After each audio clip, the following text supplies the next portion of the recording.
An episode we have for you today. This is sort of an emergency episode of That's Enough Out of You podcast. I am your host, Bill Rader, and the man who just met the man, Sean Kane.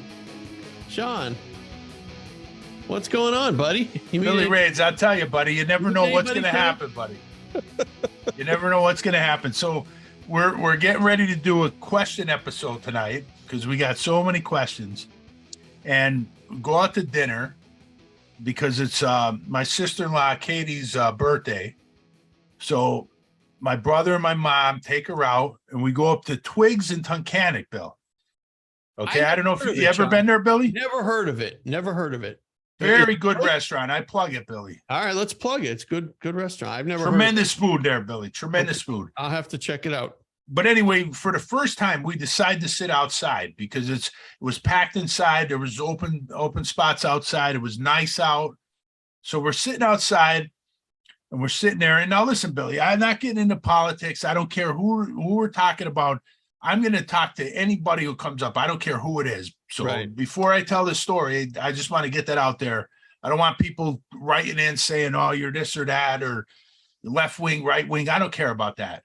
Right. So I'm sitting there, and we're enjoying, we're sitting down, getting ready to order our meal, and two SUVs pull up, government plates, Billy.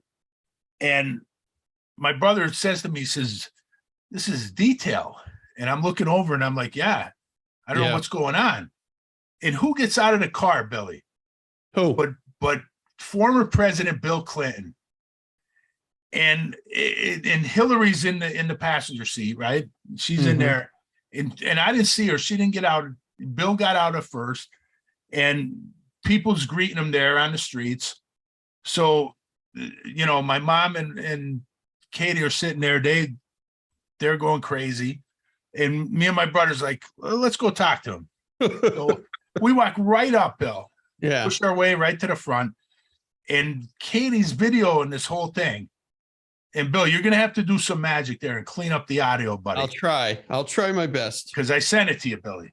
Yeah. So me and my brother walk up to former President Bill Clinton. And my brother says to him, he says, Mr. President, I want to thank you for what you did for Northern Ireland. Mm-hmm. And Bill goes off, Bill. He goes off on a tangent about Northern Ireland. Yeah. And we're literally sitting there talking to a former president. I don't care what you think of his politics, but we're sitting there in the streets of Tunkhannock for a good 5 to 10 minutes talking to a former president about Northern Ireland. And it was just amazing, Bill. Yeah. It was just amazing. And one of the things he said to me that I think was really important, he said, when we brokered the deal of the peace treaty in Northern Ireland, we made it clear to them that whoever was the minority, whether it was the Catholics or the Protestants, then in 25, 30 years down the road, they're going to have a say in what goes on. And he said that with the understanding of the Irish Catholics are having 3-4 kids, where the British Protestants were only having 1 kid. And eventually the Irish Catholics were going to outpopulate them. And that's what's happening today, Bill. The Irish Catholics outnumber the Protestants in Northern Ireland. There's no doubt about that. No matter what the British say, I don't care what they say. Right. The facts are that the Catholics outnumber the Protestants. But he said that they're going to have. He set it up. The peace treaty set it up that the minority, no matter who they are, which side is the minority, is going to have a say in what goes on. And that's important, Billy, because if you're going to go forward with a united Ireland, which is the goal, you want to have the Protestant minority is going to have a say, just like, they didn't allow the Catholic minority to have a say all these years. If you want to be fair, you have to you let them have their say. So it was just an amazing, Bill, to just, and he was just so excited that my brother asked him that question. And I heard him say in the video that they just got back from there. He did. He said he just got back from Ireland, and he was over there, and he said to us that was his most important thing that he did. That's what he said. He said that was his proudest achievement. Yeah. So whatever you think of Bill Clinton, whatever you think, the whole Monica Lewinsky, all the other stuff, this is what he did accomplish that.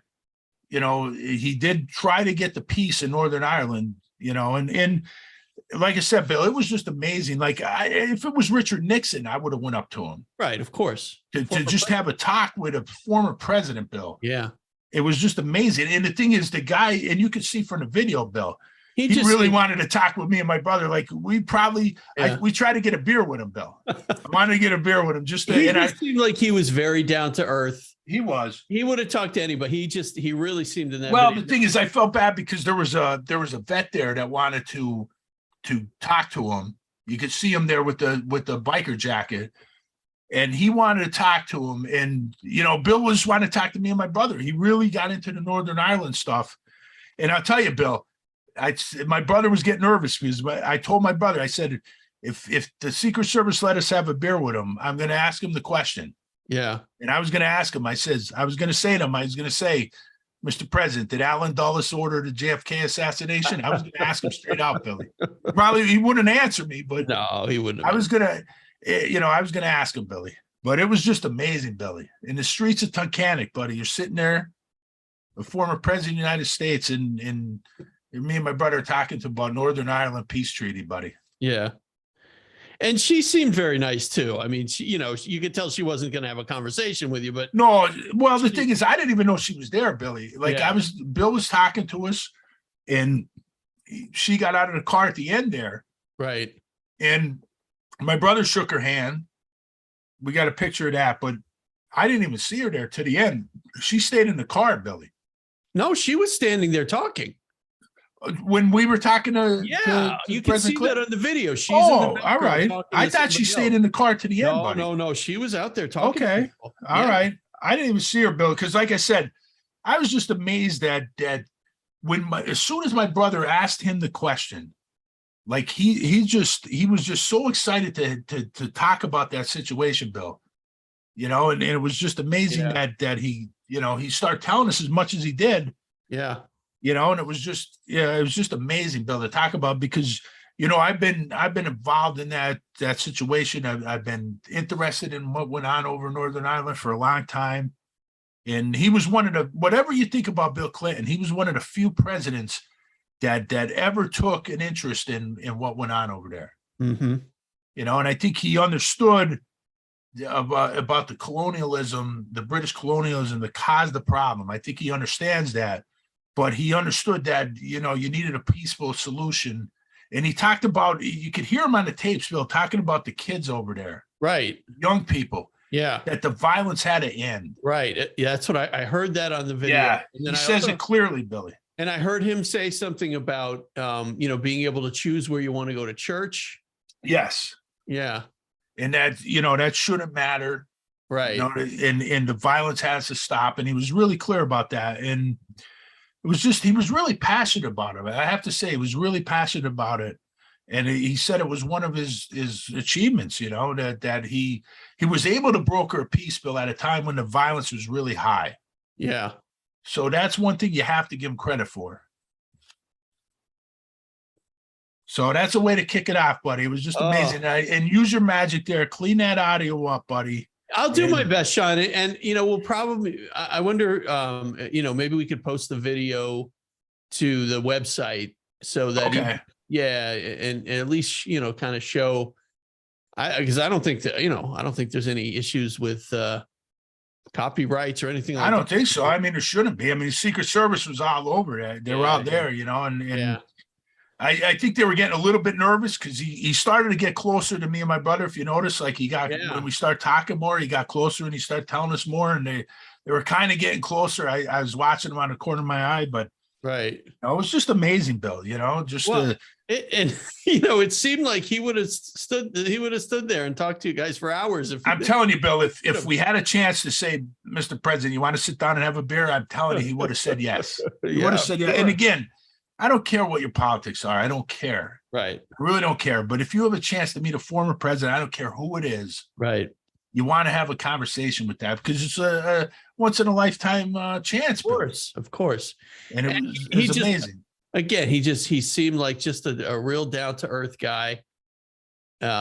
and he's getting old. He's getting on now. He's 76, I think, right? 76. Yeah, you can definitely see his age, and but he he's was still slower pretty in the good. conversation, but Right. he was definitely, he was still spot on in what he was saying, and he was still informative about what's going on over there. And he just said he got back from over there, so he's still involved. He's still taking an interest of what's going on over there. Yeah. So just amazing, buddy. What a way to kick the show off, buddy. Fantastic. And get that audio. Use your magic, Billy. I'll do my best. I'll have to YouTube how to, because there was street noise. There was a lot of like street. There noise. was, and there was a lot of people. A lot of people wanted to get close to him, and it was like we had no idea he was going to be there. We're sitting there, and I thought my brother was joking at first, and then he said it's Bill Clinton. I'm like, come on. Now they live in upstate New York, right? So and I think they have a place, Bill, up in Lake Ariel or something. Oh, okay. Because she's got family here, Billy. She's got family in Scranton. That's true. Yeah, I forgot about that. So it was something. It had something to do with her brother's birthday or something. I don't know. There was something. There's a reason they were in town. Yeah. But there was Secret Service everywhere. Of course. Yeah. And just an amazing thing, Billy. Just an amazing thing. And again, I don't care. I don't want to hear from the people that's, I hate Clinton or this and that. Whatever. I mean, it doesn't matter. If it was Lyndon Johnson, who I can't stand, Billy. Right. If I could go back in time and have a conversation with Lyndon Johnson, do you think I would not do it? Sure. Of course. Of course you would. I would ask him, what the hell were you thinking in Vietnam, buddy? But I mean, you got to take that chance, Billy. Yeah. So it was just amazing, Billy. It was just amazing. All right. Well, we're going to do a question and comment episode. Oh, before we do that, though, I want to, so we put this on the website the other day. By the time, I'm going to try to get this out quickly, this episode, fairly quickly. But so it's already on our website. That's enoughofoutofyou.com. There is you can go out and record a brief voice message for us if you want to, for us. And it's right on our homepage on the website. You just scroll down a little bit and it's a little orange box. You just go down there and you can hit start recording. You use your microphone on your laptop or whatever. And it's limited to 30 seconds. So, there won't be any tirades or anything like that. I mean, but you can go out there whenever you want, whether you're Bill, I don't know. Can big ants keep it to 30 seconons? I don't know. I don't know. It depends. I mean, these people are in various states of inebriation or, on some sort of illegal drugs or whatever. Well, keep it clean, guys. Keep it clean. Yeah, keep it clean, and maybe we'll play it. If it's a good message, if it contributes to the show, maybe we'll play it on the show. But anyway, we've got a ton of questions that we weren't able to get to last time, and comments. So, Sean, you want to kick us off with the questions? Yeah, let's start off with our Patreons, Billy. So we have two new patrons that we're going to start with, Michael Pilch and Marty Kane. So we'll start with Mike Pilch. He's got two questions. First one is, guys, do you think RFK Jr.'s presidential run will hurt Biden? And do you see any correlations between this and Teddy Kennedy running against President Carter in the primary? Well, Bill, do you want to start or you want me to start? I don't think, first of all, I don't think there's any correlation. I think RFK Jr., he's probably, like a lot of Americans, not confident in Joe Biden running in this election. And I think what he's trying to do is offer an alternative for Democrats, but I don't think it's going to have any impact. Unfortunately, the way that the system is set up, there's really no room for any, with an incumbent. Incumbent is difficult enough to beat from an opposition party. Mm-hmm. You're not going to lose in a primary if you're an incumbent president. There's just no way.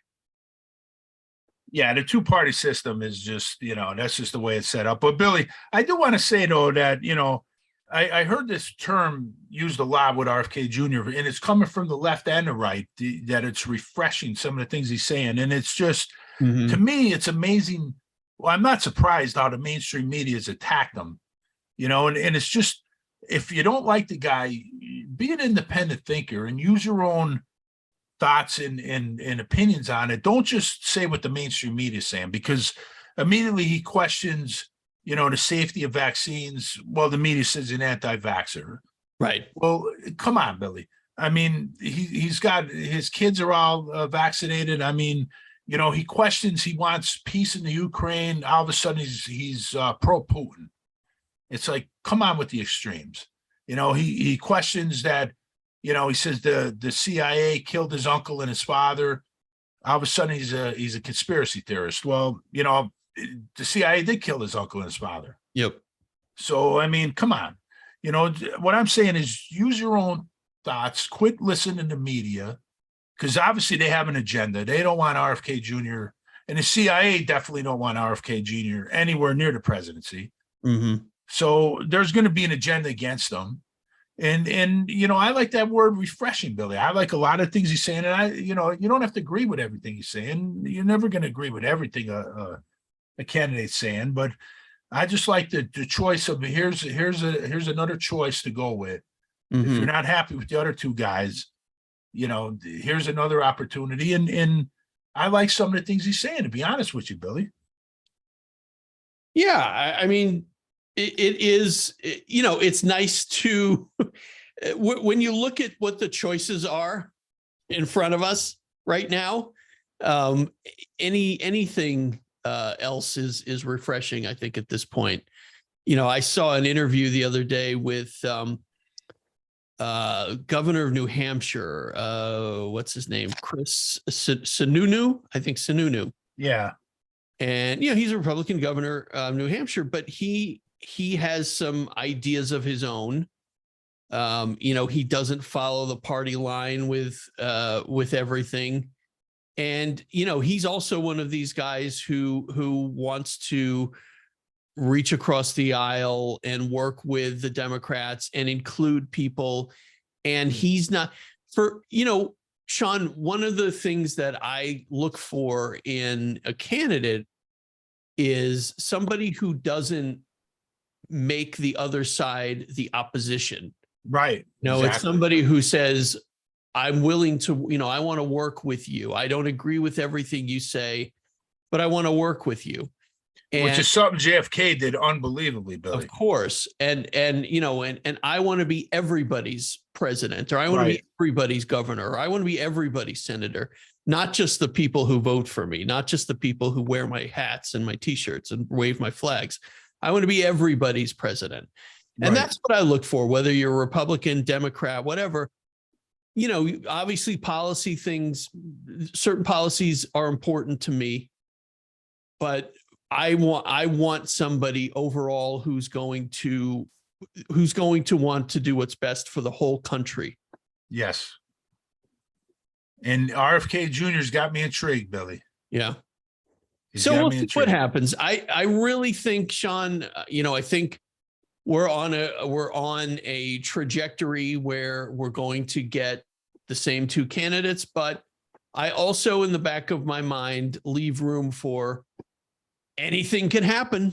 You never know. There's still a lot of time left. This is true, Billy. Can happen. So who knows? But it's a good question, though. Excellent question. And Pilchie's got another question here, Billy. All right. So he says, really enjoyed the Iran episode. It was a major news story at the time I grew up. And at the time, I have fond memories of the 1980 U.S. Olympic hockey team and the Miracle on Ice. Do you plan on doing a show on the Miracle on Ice? That would be really good. And the challenges facing at the time of the nation was high inflation, Russia invades Afghanistan, gas lines, etc. And what that did for me is that gave me a can-do attitude. He's talking about the Miracle on Ice. So, Pilchie. I mean, that's an episode that I think would be really good. Bill's a huge hockey guy. Everybody knows that. Yep. We're looking to do more sports. And that was definitely one of those, patriotic moments in American history, buddies. And you're speaking my language there with hockey, Pilch. Yeah, I'd love to do an episode on the 80 Olympic team. I was a little too young to be, paying attention to that. I think that was a Come on, Billy. How do you remember Bucky Dent in '77, but you don't remember Miracle on Ice? Oh, you don't? No, I don't. All right. I never said I remembered that. Maybe it was Hopkins. Maybe Hopkins. Hopkins is always telling me he remembers it. Yeah, I've seen because I don't remember Bucky Dent. I honestly don't, Billy. I've seen video of it, but I wouldn't remember. I was 5 years old. Well, I walk out of the room every time the Yes Network shows it, Billy. So I don't blame you. Well, we're gonna do our what are we doing? Top five. We're doing top five best and worst sports moments coming up. Moments. Okay, we'll do that coming up in the future. Yeah, I'd love to do it. In fact, Sean, the movie Miracle. Have you seen that movie? Oh yeah, of course. Fantastic movie. Excellent movie. And a really great what would you call representation of what happened. The only thing that, and it was a Disney movie, so right. The only thing that was the major difference between the movie and reality was, in reality, Herb Brooks, every other word out of his mouth was the F word. Right. So, obviously you can't do that in a Disney movie, but no, it's still a great movie. And I think that would be part of our show. If we did talk about the 80 Olympic team, we'd be talking about that movie too. Cause it was great. One of the things they did in that movie, which was fantastic, which was a great idea, instead of finding actors and teaching them how to play hockey, because you can always tell, when they try to teach an actor how to play a sport, they got hockey players and taught them how to act. And so that worked out a little bit better, but so yeah, that's a great idea. Thank you, Pilch. And Mike, thank you for being a Patreon. Really, really appreciate it. It helps us out so much. And we really appreciate all of our Patreons. So thank you guys. Absolutely. And we got another Patreon, new Patreon, Marty Kane. He's got 2 questions here, Billy, and thank you, Marty. Here's the question, Bill. The first one, he says, I listened to Sammy the Bull Gravano's podcast on the Kennedys, and he said that the mafia helped JFK get elected because the old man was affiliated with the mafia but not made, and his dad asked the mob for help that elected to get elected, but Bobby was pissed off because he had a vendetta against the mob. Okay, so Bill, I put an article on the website about that 1960 election. Right. And the thing is, the vendetta, like when Sammy talks about the RFK had a vendetta against the mob, they're a criminal organization, Billy, and he's the attorney general. So it's not a vendetta. He's doing his job. That's number one. Number two is, you got to be careful, Bill. We talked about this. When Sammy Gravano and Michael Francis do podcasts, gotta be careful what they say. Right. And the thing is, neither one of those guys were even close to being made in 1960. Sammy the Bull was 15 years old. Yeah, he was. And Michael Francis, by his own words, Billy, said his dad kept him out of the life until his dad went to jail in the 70s. And then he had to go into the life to support the family. So neither one of those guys would have any knowledge of what went on. And I'm not saying they're lying, Billy. What I'm saying is somebody told them 15 years down the road, well, we helped the Kennedys, this and that. That's hearsay, though, Billy. We show you specifics on this show. We give you dates. We had Don McGovern on. He gives you dates. He gives you locations. I mean, and it's interesting when Gravano and Francis talk about stuff that went on in their time. Okay, they're really specific, Billy, and you notice Gravano's really specific, really detailed. Yep. But when they talk about the Kennedys, it's just general. Like, oh, this guy told me this 15 years later. Well, you can't fact check anything of that, Billy. So you got to take what those guys say with a grain of salt. But here's what I'm going to say. And Marty, appreciate the question, but and Marty told me about, like, he thinks that, well, the unions would have supported JFK. Well, this is true, but the Teamsters did not support JFK because of Jimmy Hoffa. Jimmy Hoffa was outspoken. He was outraged with the Kennedys. And the thing is, Bill, in the article that I wrote on the website, I reported about an FBI report that was signed off by William Sullivan, assistant director, that an informant in the union, Ed Parton, who was one of Jimmy Hoffa's close guys, talked about a meeting with Carlos Marcello, the mafia boss in New Orleans, and Jimmy Hoffa. And at the meeting, Marcello gave him 2 suitcases of $500K in each suitcase. One was from Marcello and Florida, which would have been Santo Trafficante. The other was from New Jersey, New York, which would have been the 5 families of the commission, and the Declavante family, which was based on the Sopranos. And it was for campaign contributions to Richard Nixon. So the mafia was supporting Richard Nixon in 1960. That's a fact, Billy. We could put that down there with Dulles being involved in the Kennedy assassination, with JFK pulling out of Vietnam. Whatever the media says, I don't care. There's so much evidence that you got to say those are facts now. And the mafia supported Nixon back to the 40s, Bill. I put in the article about Mickey Cohen, the Jewish gangster from Los Angeles, was supporting Nixon campaign contributions in the 40s as a request from friends back east, Bill Bonanno and Frank Costello. So the mob always had a connection to Richard Nixon, and they didn't want Kennedy anywhere near the White House. So that stuff about Sammy Gravano and them saying that they heard the mob rig the election. I mean, come on, Billy, that's just hearsay, and it's just there's no evidence to provide that you could say that they rigged the election. Mm-hmm. I mean, can we just get past that already?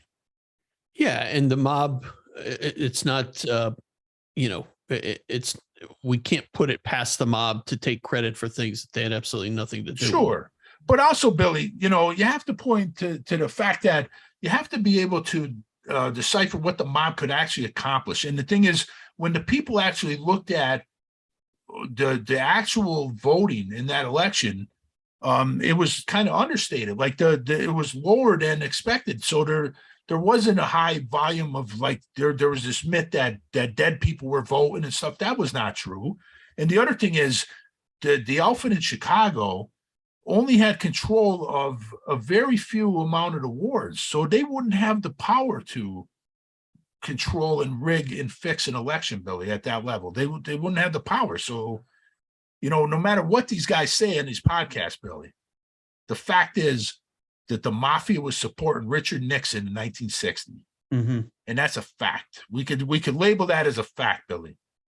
And how would Kennedy getting into office benefit them? Because the mob only does things to benefit them. Exactly. So how would that benefit them? It wouldn't benefit them, Billy, because they were attacking the mafia since the McClellan Committee back in the 50s, Billy. Right. So they had to know, these guys are smart guys. They had to know that there's a chance that JFK is going to put his brother in as attorney general, and that they're going to even make it harder on these guys. So there's no benefit. And again, we talked about Giancana. He was only a street boss. He was a glorified captain. He would not have any authority to even do this on his own. And when you have Hoffa and Marcello at a national level and the commission supporting Richard Nixon, you don't have a rogue element of the mafia going off supporting JFK, Billy. That's not the way the mafia works in this country. Mm-hmm. So I think we could put that to bed, Billy. Yeah, I think we can say that's enough out of you. Yeah. So thanks for the question, Marty. And he's got another one, Billy, and this is a good one. Okay. He said, I can't believe that Gotti's guys never got Sammy the Bull. He says, and he also said, Bill's monologue in the episode, the Castellano episode he's talking about, was great. And then he says, the Mayo was crazy and involved with hundreds of murders.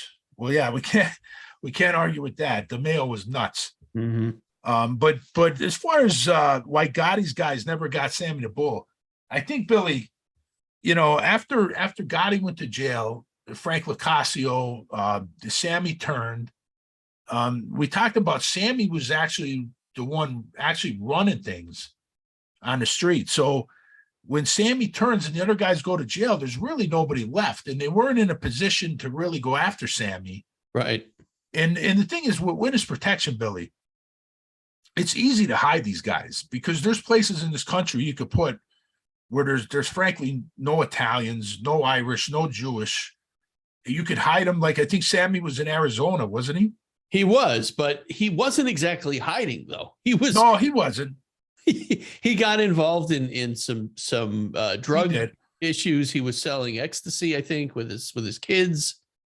And he got it. He actually did more jail time for that than he did for, his involvement in the mafia, which is amazing. But Bill, you could put a witness. You could put him in like New Mexico. You could put him places in the South, and the mob would have no way to get to him. Right. Do you know the only federal protected witness that was killed in protection, Billy? Do you know who that was? No. It was a guy by the name of Joe the Animal Barbosa, who was a associate in New England Mafia, the Patriarca family up in Rhode Island. And he was gunned down in San Francisco. And I think he was gunned down by a captain in the Patriarca family by the name of J.R. Russo. And of course, the Witsack says that they changed the paperwork on it to say that he left the program and he actually wasn't gunned down during this time in the program, but that's not true. They backdated the paperwork. But I think what happened, Billy, is Patriarca was very close to Whitey Bulger. And I think Bulger got that information from the FBI, gave it to Patriarca, and he gave it to Russo to take out Barbosa, because that's the only way they would get a witness like that's protected. Yeah. And I think sometimes, Sean, with these guys, like with Henry Hill, right? I think it was just like, we don't care about this guy. He, who cares about? He's not even worth.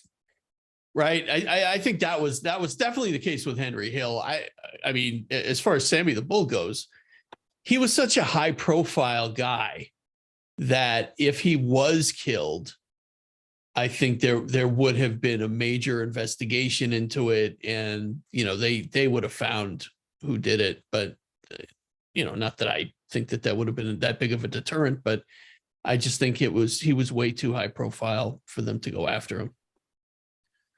Yeah, I agree, Billy. I agree. But anyway, thank you, Marty. Tremendous questions there. Plus, he did more damage to himself than the mob could have done. Getting himself into all kinds of trouble. Yeah, no, he definitely did. But I just think, Billy, they weren't in a position though to really go after. And it's not easy. Like once these guys go into witness protection, there's a lot of places they can put them in this country where, frankly, the mob. And that's another thing, Billy. Like you gotta be realistic about. The mafia was a very powerful organization. There's no doubt about that. But they have limits to what they could accomplish. Sure. And you've got to quit listening to Hollywood with their garbage. Yeah, it's not the CIA. The mafia is not the CIA. Not even close, Billy. The mafia bows to the CIA. Right. It's funny, Sean, because there are houses around our area, our neighborhoods, where you don't really know who lives there. You never see anybody go in. We always think, Jesus, is that a safe house? Is that, they have somebody in the witness protection program living there? Because why not? I mean, who's going to? No idea. Right. Who's going to look in Archbold, Pennsylvania for somebody?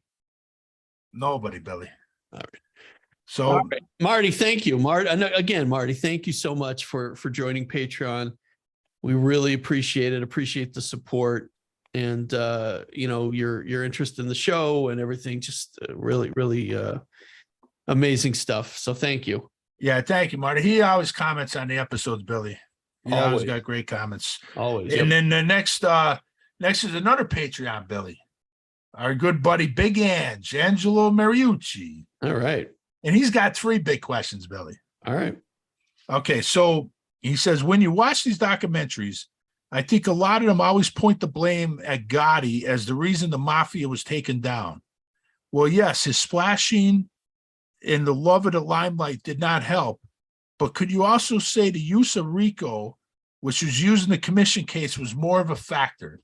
That's a great question, Ange. Yeah, I mean, RICO definitely, you have to say RICO is a major factor. Oh, even, without question. that, and we talked about that in a Malcolm X episode, Billy, like Yeah. RICO gave the government the power to go after the guys at the top. Yep.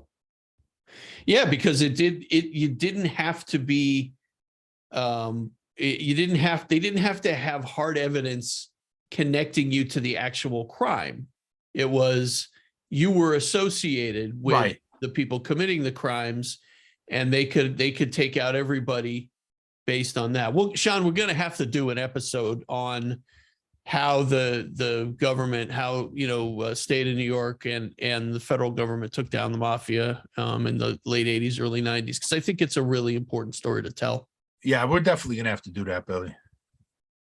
But yeah, RICO definitely had a factor. Maybe, and again, maybe, Gotti if something happened to Gotti and it was somebody else, I think they still would have been taken down because of RICO. So, and you're really onto something there, buddy. I mean, RICO gave the government the power to really take on the mafia. But you also have to say that Gotti, I mean, he was in their face. He did everything he could do to make them come after him. Exactly. I mean, between the Castellano murder, all the stuff he would, being in the news all the time, looking in, directly in the cameras and saying how he was being persecuted and this and that. I think, what was the line that somebody asked him if he was the boss of the Gambino family? He said, "No, I'm a member of his own family." He said, "I'm a member of the Gotti family. My wife Vicky's the boss." Yeah, that's right. That's what he said. Yeah. So he definitely didn't shy away from the camera, and that didn't help. No. There's no doubt that didn't help. But again, Billy, I don't think even, I think Ange is onto something. I think RICO was more of a factor than Gotti in the limelight. I think RICO really gave the government the opportunity to take these guys down. Yeah. So next question from Big Ange. I listened to the Bulls podcast where they say Frank DeChico was taken out by Chin Gigante, but I also read books where the FBI agents thought that Gotti was behind that. You said in a podcast that he was very street smart, knowing that Frank was a rising star, as well as possibly thought him as a threat to kill him and take over. What are your thoughts on this theory? Well, I mean, yeah, I think Gotti thought of DeChico as a threat, definitely. And Bill, we talked about that on the Castellano episode where DeChico said, I could never be the boss. Gotti would have to be the boss. Well, right. No, it was the opposite. It was DeChico who thought. Well, DeChico said that, right? DeChico said that he could never be the boss. He said John could never be my underboss because he would just kill me and take over.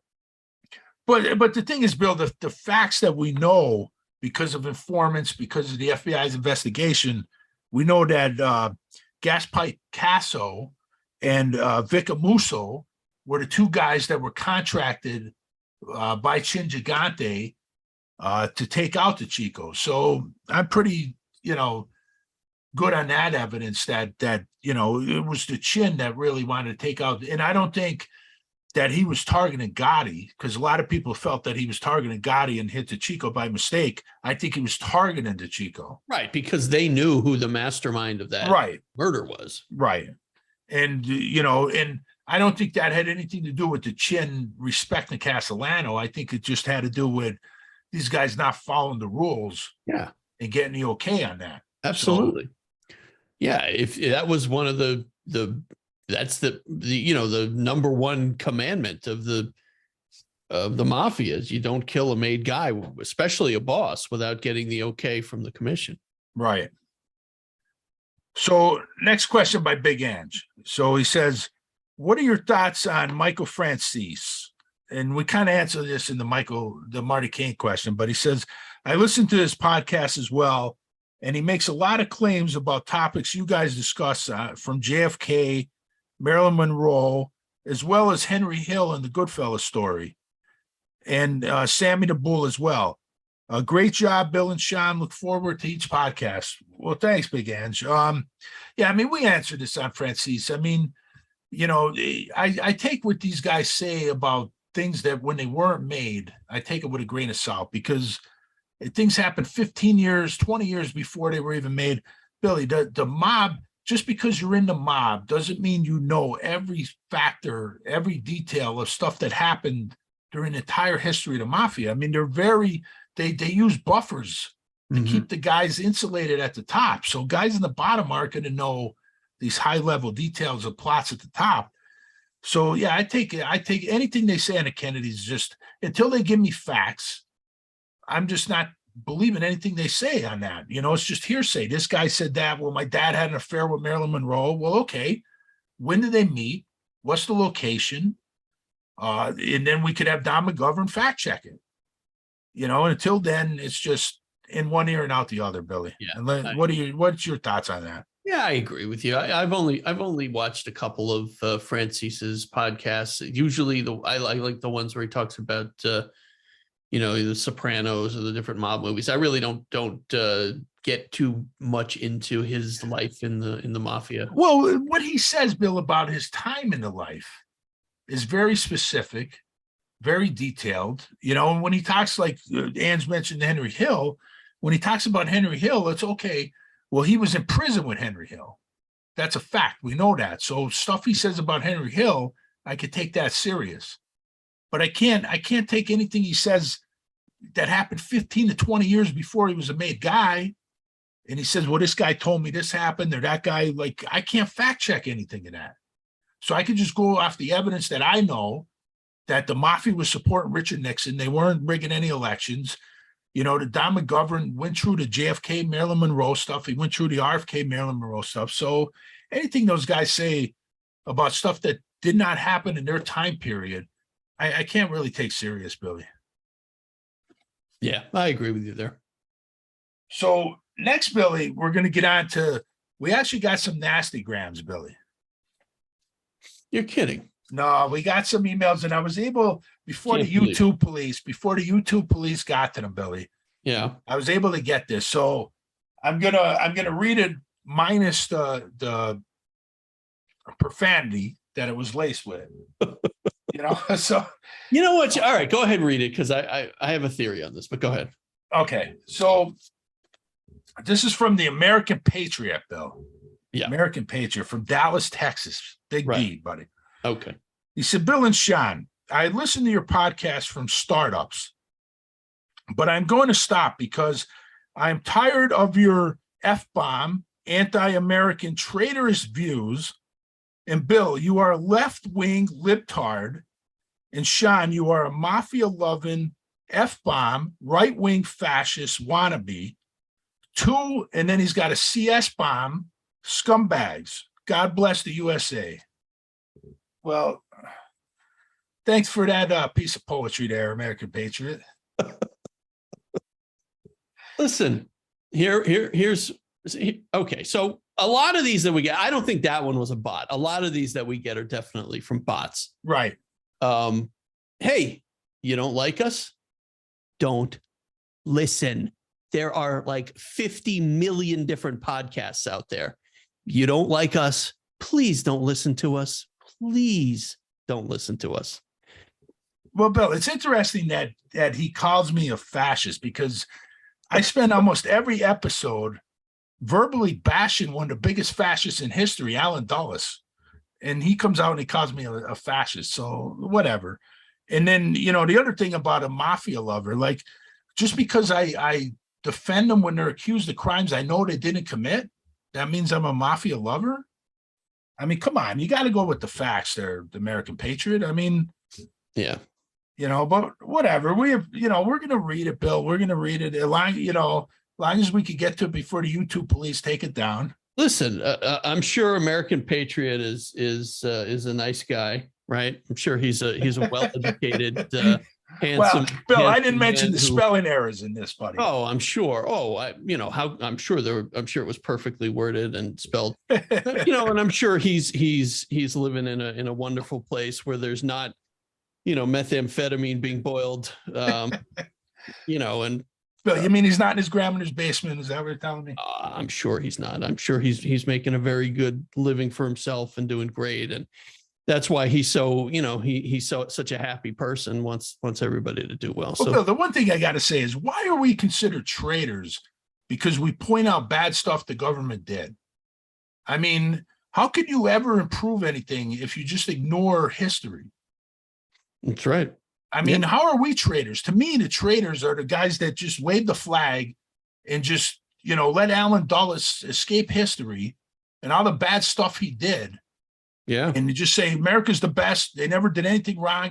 Every war was justified. Everything they did was justified. Allen Dulles, was a great CIA director and all this other stuff. To me, the people that say that and they're the traitors. Hey, our founding fathers were traitors, right? Well, they were traitors to the crown. I guess. You know what I think of the crown, though, Billy, but we won't get into that, buddy. Well, they thought the same thing. That's why they did what they did. Yeah.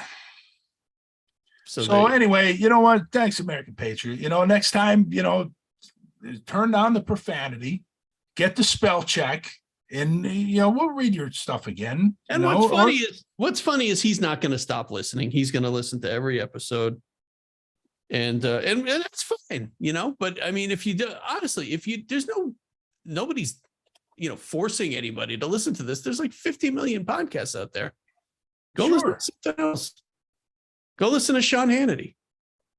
Everybody wants to listen to Billy, you know what I mean? But, whatever. All right. Thanks for that, Patriot, though. So we do got another kind of negative email here, Billy. All right. This is related to sports, Billy. This is Dobson in Miami, Florida. He said, Bill and Sean, you two do a great job on history, but not so good on sports and pop culture. He said, Bill, the Yankees are overrated and irrelevant. And Sean, Notre Dame is also overrated and irrelevant. Well, I'm going to respond to Notre Dame, Billy, and you can respond to the Yankees. So first of all, this I'm sick of this tired. Like, listen, if you don't like Notre Dame, that's fine, but don't repeat what the mainstream media and those idiots on ESPN say. Tell me what you really think. If you don't like Notre Dame because you hate Irish people, you hate Catholics, whatever your reason is, and I'll tell you the reason why, and we talked about this, Bill, Notre Dame, the Yankees, and the Cowboys are the three national teams. And why most people hate them is because most teams are regional. So if your team, is let's just say, like, here, there's two teams in college football in this area, Bill, in Pennsylvania. It's Penn State or Notre Dame.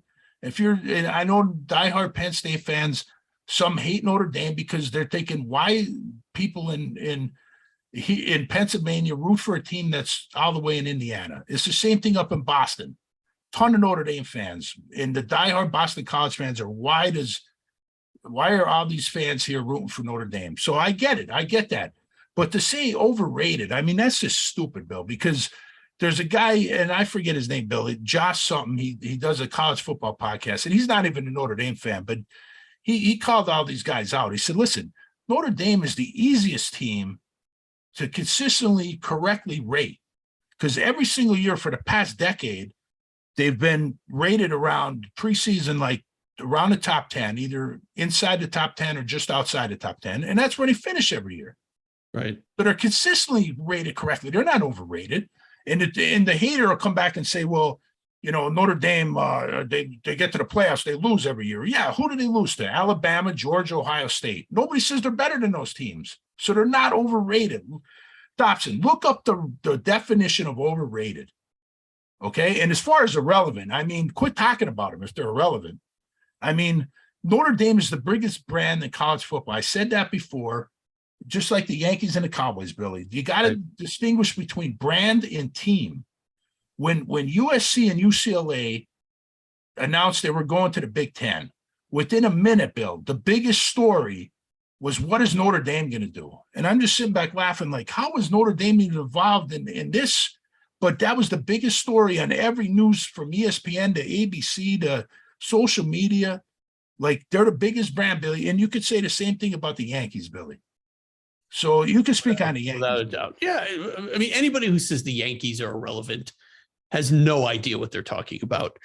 The New York Yankees are, first of all, they're one of the most valuable franchises. And they've been a thorn in my side, Billy, since I've been born. Right. They're one of the most valuable franchises, not only in baseball, not only in the United States, but in the world, including English Premier League, including all of those, every franchise in every country. That the Yankees are right up there as far as value goes. Secondly, Yankees make the playoffs every year. Okay. Not once every 5 years or once every 10 years, once every 20 years. They're in the playoffs every year. Now, do they win the World Series every year? No, of course they don't. Nobody does. But they're there every year. They have the ability to get the best free agents. They have one of the best ownerships in all of sports. They have an ownership group that a family that wants to win at all costs. They will put the money back into the franchise, not like a lot of these owners who put it in their pocket. They put it into the franchise. They put it into the experience for the fans. The stadium draws. I mean, there's never a time where Yankee Stadium goes through lulls where they struggle. People go to New York and they go to see a Yankee game. It's part of the tourism of New York. It's just the Yankees are an institution. Everybody knows the pinstripes. Everybody knows the interlocking NY.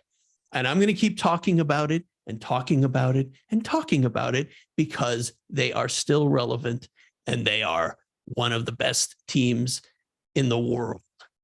And Billy, the thing is, the reason I hate the Yankees is obvious because of my love for the Red Sox. And they've been a thorn in my side since I started following baseball. And the thing is, if the Yankees or the Red Sox were in the National League East, I wouldn't have that same hatred, So my hatred comes from my love for the Red Sox and the rivalry with the Yankees. So Dobson, if you, be specific, tell the truth to why you hate the Yankees and Notre Dame. I mean, just say it. Just say it. Don't repeat what the media says, because I'm so sick of these guys, Bill, just talking about the media, repeating what the media says. The media is very lazy in their journalism, Bill. Very lazy. Yep. And to say that and I hate the Yankees, Bill, but to call them irrelevant is just stupid, Bill. They're the number one team in the number one market in the country. No matter what else is going on in New York or anywhere else in the country, if the Yankees do something, if they make a big trade, if they fire their whoever, GM, manager, which I haven't done in a long time, no matter what they do, that's always the top story. It's always the top story, no matter what else is going on in sports. And the same thing with Notre Dame, Billy. Yep. Same thing with Notre Dame. I mean, USC goes to the Big Ten and immediately everybody's talking about what's Notre Dame going to do. Well, Notre Dame's not going to join a conference until they're forced to, until you lock them out of the playoffs. Then they're not going to join a conference until it's financially, positive for them to do so. Right. So, I mean, and Bill, you're more of an NFL guy. I haven't watched the NFL in 15, 20 years, but you can say the same thing about the Cowboys. Absolutely. But the Cowboys, you could kind of say, if you want to say they're overrated, okay, I get that, because unlike Notre Dame and the Yankees, they're usually not competitive lately. They're usually the last 25 years, Billy, since the mid 90s, they haven't been that good here, with the exception of a team here or there, Billy. Right. I think, on the field for sure. But on the field, but the brand, still. Yeah. It's still probably the biggest brand in the NFL, correct? Absolutely. No question. There's no question. So, I mean, again, you got to distinguish between brand and team. Two totally different things. And the Cowboys have a national fan base, international. Right. And the same thing, Notre Dame is international. They got Notre Dame clubs everywhere. I was in Ireland. They had Notre Dame clubs. They don't even like American football over there. They like rugby and soccer. Right. And they're playing their first game of the season in Ireland. Yep. Next year. And it's already sold out, Billy. And they got 45,000 Americans traveling over there. Yeah. For the game. So, I mean, I don't know, Dobson. I mean, come on. Give me a reason that you really hate Notre Dame and the Yankees. I mean, I gave you my reason for hating the Yankees. Listen, we appreciate all the feedback, but come on, Dobson. I mean, don't use stuff like overrated and irrelevant when you're talking about Notre Dame and the Yankees. I mean, seriously. I mean, come up with something else. Whatever it is, you're in a region, you're down there in Miami. If you're a Hurricane fan and you got Notre Dame fans walking around, he's got a lot of stuff going on in Miami right now. You got the Florida Panthers, you got the Heat. I mean, listen, it's title town right now. If those two teams can win it, that's title town. Well, the Heat ain't winning nothing, Billy. The Celtics are pulling a Red Sox 2004, buddy. You could mark that down. We shall see. Calm me out, Billy. Calm me out. But remember, I told you that, Billy. I told you that. I called it, Billy. This episode will air. Let me see. Let me get the schedule. Let me get the schedule. Get the schedule, Billy, because I know they're playing.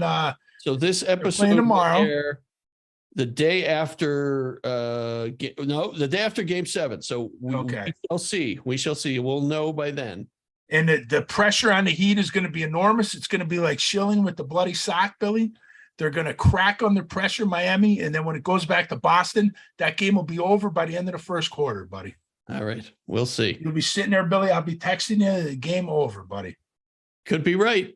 It'll be Celtics Denver, buddy. We'll know by the time this podcast episode. And banner 18 will be ready to hang, buddy.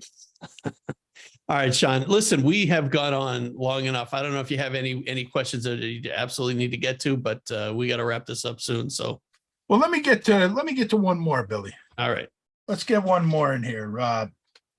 We got this is from Gene Collegerio, buddy. This is a good one. So he says, here's a comment here. He said, Tony Ducks has to be one of the greatest nicknames of all time. Great show.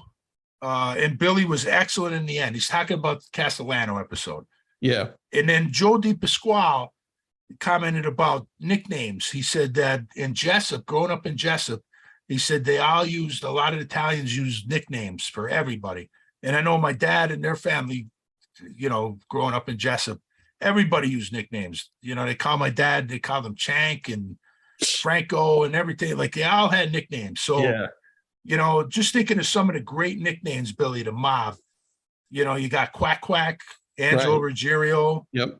You got Huey Apples McIntosh, Jimmy the Gentleman Burke. Yeah. Carmine the Dr. Lambardozzi. You got Cadillac Frank Salemi up in Rhode Island. Another great one, Billy, is Tommy Karate Patara. And there's a great story with the NYPD detective Joe Coffey, and he had an informant, and he said he's talking about Tommy Patara, and he says, so I take it that you guys call him karate because he's into the martial arts. And the informant goes, nah, he doesn't know anything about that. And Coffey's like, then why the hell do you call him karate? And he says, I don't know, that's what everybody calls him. So sometimes, Billy, there's no logic to these nicknames, but you got to admit, they're great nicknames, buddy. You had Frankie Fat Tony Salerno. You had Frankie the Wop. You had Jimmy 2 times, who got that name because he said everything twice. Like, I'm going to go get the papers. Get the papers.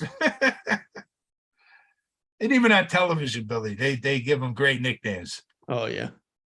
Sopranos, they always got great nicknames. Polly Walnuts. Oh, Big Pussy Papanzaro. That's great. They called Phil Leotardo, they called him the Shah of Iran. Yeah. Little Pussy Malanga. Uh-huh. I mean, they're just, we could go on and on about these mob nicknames, Billy. They're great. Yeah. That's one thing you got to give these guys credit for, Billy. They are creative, buddy. Oh, that's even if there's no logic behind them. That's for sure. They call a guy karate that doesn't know any of the martial arts, but hey, whatever. All right, Sean, we got to wrap this one up, but I know we'll do another one of these because I'm sure we got more to get to, right? Oh, Billy, we didn't even get half of them, buddy. Yeah. We're going to have to do another one. All right. Maybe when we do the sports, buddy, we could get to some of these, we get to some questions at the end if the sports don't run. Otherwise, we have to do another one. All right. Well, hey, that's good. I don't mind doing these. I like these episodes. All right. Well, again, check out our website. I heard something today. I don't know. Somebody said people don't go to websites anymore. I think that's not true. I think people do still go to websites. That's not true, Billy, because I tell you what, our website's getting a lot of traffic. Yeah. They're very good at looking at the analytics. They've been very good. I got some articles up there. I got JFK versus the Federal Reserve. I got a couple knocking the 1960 election crap. I got, another one about the stupid movie coming out with Al Pacino on the 60 election. And you got your article up there on the media. Yeah. Still waiting on your hockey article, but. Well, listen, maybe I'll do one on the 1980 Olympic team. There you go. But yeah, that's enoughoutofyou.com. Lots of great information. Leave us a message there if you want to. Keep it clean, keep it brief, and we can play it on the future episode. So, Sean, thank you. This was great. Listeners, Patreons, everybody, great questions, great comments. Keep them coming. Even even the bad ones. Hey, listen, thanks again, American Patriot, there with that piece of poetry, buddy. That was great. It was wonderful. All right. I'm sure he was on his way to the Mensa meeting when he wrote that. All right, guys. John, thank you, everybody. And we'll catch you next time on That's Enough Out of You. All right, Billy. Good night, everybody.